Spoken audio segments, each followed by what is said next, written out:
मेरा बैंक का मैनेजर मेरे को बुला के बोलता है, ओए रवि इधर आ। मैंने कहा हाँ बोलिए। मेरे बैंक का मैनेजर मेरे से ऐसे बात करे ना, 10 सेकंड में मैं अपना खाता पास के दूसरे बैंक में शिफ्ट मार दूं। इसने क्या बोला दिखा दूंगा, और साथ ही सीक्रेट भी कि झूठ क्यों बोला, असली रीजन के साथ। जब कोई बंदा ये गर्मी में बिना पंखे के कमरे में, सॉरी पंखा तो होता है पर बंद, 3 पीस सूट पहनकर बिना फिटिंग वाला पसीने से नहाया हुआ घंटियां खड़काने वाली स्पीच दे रहा हूं, तो ये मत समझना कि फैक्ट्री के वर्कर्स हड़ताल पर बैठे हैं। बिल्कुल नहीं, इसका सीधा सा मतलब है डायरेक्ट सेलिंग कंपनी की मीटिंग चल रही है और स्टेज पर खड़ा मीटिंग का ये बॉस रवि ऑप जमीन पर बैठी बेरोजगार ब्रीड को 2 महीने में 200 करोड़ छापने के गुर सिखा रहा है। एक ऐसा धंधा बताएगा आज जिसके बाद आप और कोई धंधा करने के लायक नहीं बचोगे। बाय द वे, ये जो दरी पर इंडिया के भावी टाटा बिरला बैठे हैं ना, फ्री में नहीं आए। 50 की पर्ची कटाई है सबने। बोर तो नहीं हो रहे? क्या बात करते हो, रुपए 50 की टिकट लिए पूरे मजे लेके जाएंगे। और अगर हो भी रहे हैं तो चारा क्या है? भूगत। सही बात है, क्यों ली टिकट? वैसे शौक तो भाई के कई सारे हैं। मुझे घड़ी और गाड़ियों का बहुत शौक है। हाँ वो भी है, लेकिन सेकेंडरी। इसका सबसे बड़ा शौक है गरीब को उसकी औकात में रखना। ये चाहता तो दर्शकों को बढ़िया पॉडकास्ट स्टाइल वाले सोफे पर बिठा सकता था, एक एक बंदे को। इतना पैसा है इसके पास, पर नहीं, बेइज्जती कैसे होती, पता कैसे चलता कि असली गरीब कौन है? कैमरे वाला भाई मिसअंडरस्टैंड कर जाता तो इसलिए जमीन पर बिठाया। यार एक दरी तो अरेंज करवा देते, बोरी भी चलती वैसे, जिस हिसाब से तू सुक्की मार रहा है इनकी। बेइज्जती करने का कीड़ा इसके अंदर इतना अंदर तक घुसा हुआ है कि ये तो क्या, ये तो जिज्जे को नहीं छोड़ता। मेरी सिस्टर के हस्बैंड जिज्जे ने मांगा फोन अभी यहाँ आने से पहले हाँ, अभी ताजा ताजा जलील किया जिज्जे को। बोले मेरे को मोबाइल दिलाओ। मैंने कहा ये लो खरीद लो, और कितने चाहिए? 2-4 और दिला दूं क्या? देखा, स्वैग है, कोई लंडी बुच्ची चीज थोड़ी है। मजाक जिज्जे का सहन नहीं करता ये। लक्ष्य क्या चीज है? ये अपने नए बकरों को सहन करना सिखाता है, लेकिन डिफेमेशन लेटर जेब में रखता है, पता नहीं कब फेंक के मारना पड़ जाए किसके मुंह पर। लक्ष्य को लपेटे में ले लिया इस तोपची ने, बोला वीडियो हटा ले नहीं तो। लक्ष्य बोला तो क्या कर लोगे तुम नोटिस? मैं तो नहीं हटा रहा। फेम कितनी थी आपके पास, क्या नुकसान हुआ? तो फेम नहीं थी आपके पास, क्या डिफेम हो गया आपका? बता क्या सामान लुट गया? पता नहीं, समझ नहीं आता, सामान इनके पास पूरा होता नहीं है। मान की जोड़ ऐसे दिखाते हैं जैसे शाहरुख खान हो। हम उससे कम में क्या? ना ना, कौन कहता है? कौन बोला रहे तुम में से? सीधा सीधा कंपटीशन तो है ही शाहरुख के साथ। We are different people. अब ये घर छोड़ के करोड़ों की वैनिटी वैन में रहा करेगा। अगर शाहरुख खान रह सकता है तो हम उससे कम में क्या? अब इसके सेकेंडरी शौक पर चलते हैं, घोड़ा गाड़ी। मेरा मतलब है घड़ी और गाड़ी। घड़ी और गाड़ियों का बहुत शौक है। मेरे पास कम से कम 20 से 25 घड़ियां हैं। 20 है, 21 है, 23, 24 या 25 है। हर बार स्क्रिप्ट कोई और लिखता है ना, इसलिए याद नहीं रहता। लगभग 6 से 7 मंजिल का मेरी बिल्डिंग खड़ी हो चुकी है। 12 से 14 करोड़ रुपया में उसमें। कुछ भी पक्का नहीं है इधर। बताया तो है अभी, स्क्रिप्ट राइटर बदलते ही घड़ी गाड़ी सबका अकाउंट बदल जाता है। वैसे डाउट है मुझे कि ये स्क्रिप्ट राइटर अफोर्ड कर पाता भी होगा कि नहीं। क्यों? रीजन है मेरे पास स्ट्रॉन्ग, बताता हूँ थोड़ी देर में। भाई तू च्यवनप्राश खाया कर, याद रहा करेगा। डाबर च्यवनप्राश जो करे आपकी अंदरूनी शक्ति का विकास। 2025 चल रहा है भाई, क्रॉस वेरिफिकेशन हो जाता है आजकल। दूसरों का मजाक बनाने का शौक तो चल बढ़िया है तेरा, खुद का तो मत बनाया कर। 6 से 7 कारें, 12 से 14 करोड़, 20 से 25 घड़ियां। लगभग 6 से 7 मंजिल का मेरी बिल्डिंग खड़ी हो चुकी है। अब उसमें लिफ्ट वगैरह लगनी बाकी ये लिफ्ट वगैरह क्या होता है? लिफ्ट लगवाएगा कि चंद्रयान लगाने का प्लान बन रहा है? कोई बड़ी बात नहीं है भाई, फेंकने लगे तो चांद तक तो फेंके ना। सही भाई ने माल फूंका है कि हम कम अकल अंडर एस्टिमेट कर रहे हैं सर को। क्या पता चांद पर प्लॉट ले रखा हो इसलिए। अब उसमें लिफ्ट वगैरह लगनी बाकी। और सुन भाई, फेंक ले, पूरा जोर लगा के फेंक ले, सब माफ। यार पिताजी के बारे में स्क्रिप्ट में गड़बड़ बर्दाश्त नहीं होगी। 23 फरवरी 2012 मेरे पिताजी का देहांत हो गया। 2013 23 फरवरी को देहांत हो गया उनका।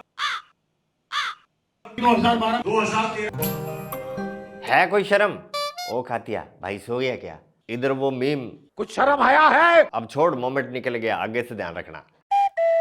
बेकर भाई, इसका मैनेजर क्यों परेशान है बताओ ना। सुनो पहले। मेरा बैंक का मैनेजर मेरे को बुला के बोलता है, ओए रवि इधर आ। मैंने कहा हाँ बोलिए।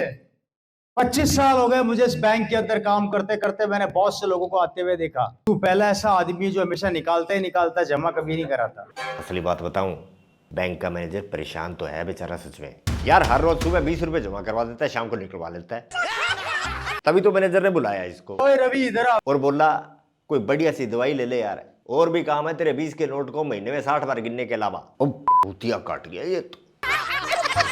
दोबारा सुनो, ध्यान से सुनना। 25 साल हो गए मुझे इस बैंक के अंदर काम करते करते। मैं 40 साल हो गए इस बैंक का मैनेजर। मेरे 45 साल के करियर में मैंने बड़े बड़े व्यापारी देखे हैं। है ना दवाई की जरूरत है। एग्जैक्टली। अब इतने वायरल हो गए वीडियो, मैनेजर साहब तक भी पहुंच गए। मैनेजर साहब कंफ्यूज, साला रिटायरमेंट कब बनता है। या फिर एक बात और भी हो सकती है, ये क्रीम कोट वाला भाई बैंक में पार्ट टाइम करता होगा। क्या करता होगा, काम पर कोई कमेंट नहीं भाई, आप अंदाजा खुद लगाओ। जो भी करता तो कुछ ना कुछ है। जितने प्यार से मैनेजर साहब इसे बुला रहे हैं ना, ओए रवि इधर आ। तो शायद मैनेजर साहब ने इसे बुलाकर कहा होगा, सुधर जा, टाइम पर आएगा, कुछ नहीं रखा इन MLM के चक्करों में। महंगाई इतनी है, मुझे तो ये भी लगता है कि अकेले बैंक जॉब से पार नहीं पड़ती होगी। I mean, निकलता नहीं होगा खर्चा। पक्का ये टायर पंचर की दुकान पर भी काम करता होगा। बैकर भाई, ऐसा क्यों लगता है आपको? वजह है कार से ज्यादा टायर के प्रति इसका ऑब्सेशन। 2030 या 35 के बीच में मैं खरीदूंगा रोल्स रॉय। रोल्स रॉय ज्यादा महंगी नहीं है, 1.5 करोड़ की है और 50,000 का उसका एक टायर आता है, जिसका एक टायर ही 40,000 रुपए का आता है। कितने का आता है पता नहीं। अब कंफ्यूजन तो बनती है यार, साइकिल पर सर्कस देखने आए लोगों को क्या पता रोल्स रॉय का टायर कितने का आता है। ऊपर से सबने कंफ्यूज कर दिया। कभी बोलते हैं 50,000 का उसका एक टायर आता है, 40,000 रुपए का आता है। यूं ही RCB फैंस, मेरा मतलब RCM फैंस तालियां पीटते रहो, गाड़ी नहीं तो टायर तो दिलाई दूंगा।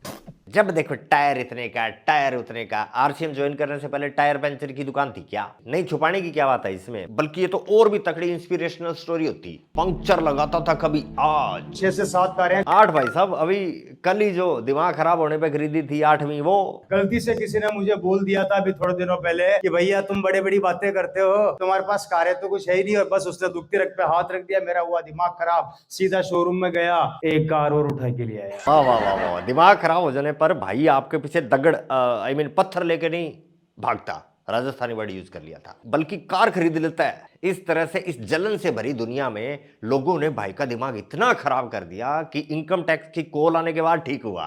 कॉल में क्या बात हुई उसका पूरा पोस्टमार्टम करते हैं। अभी एक बार अपने कार की रियलिटी चेक कर लेते हैं। अच्छा, प्रूफ लेके आया हूँ जिससे कि लोगों को थोड़ा बिलीव हो। जैसे कि मेरे पास एक BMW X5 है, एक मेरे पास अभी जो रिसेंटली मैं रन कर रहा हूँ सेल्टोस है, एक मेरे पास BMW 3 सीरीज़ है।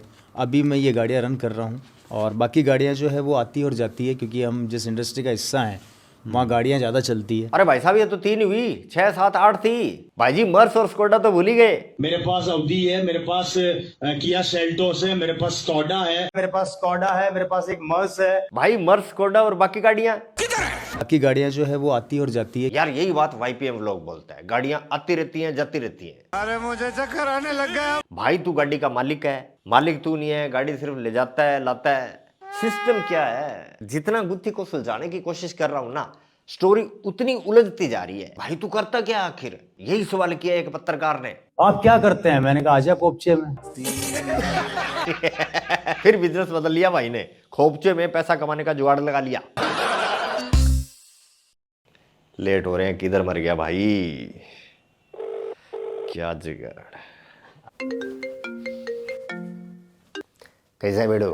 अरे भाई अभी तो वीडियो आधा भी नहीं हुआ, कहाँ रह गया भाई? घंटे से ज्यादा हो गया इधर ही खड़े ले। ये MLM किंग गया था खोपचे में, अभी तक उधर ही सेटिंग जमा के बैठा है। लगता है तगड़ा बिजनेस मिल गया। अब उनको जाना मांगता फिजा के पास यार। जास्ती टेंशन नहीं लेने का, आजा आजा। ठीक है बहनों भाइयों मित्रगणों सज्जनों, जरूरी सूचना, भाई साहब अवेलेबल नहीं है। भाई है खोपचे में, लग रही है देर। अभी तो GST वाली बात और इनकम टैक्स ने फोन पर क्या कहा वो बताना था उसने, और भी कई सारे सीक्रेट मसाला मारकर बताने थे मैंने भी। क्या करें अब बताओ, क्यों ना पार्ट सेकंड ले आते हैं यार, सही है ना कहती है। तो ठीक है दोस्तों, अभी के लिए बस यही। दरबार खल्लास, मिलते हैं नेक्स्ट वीडियो में। जय हिंद, जय भारत।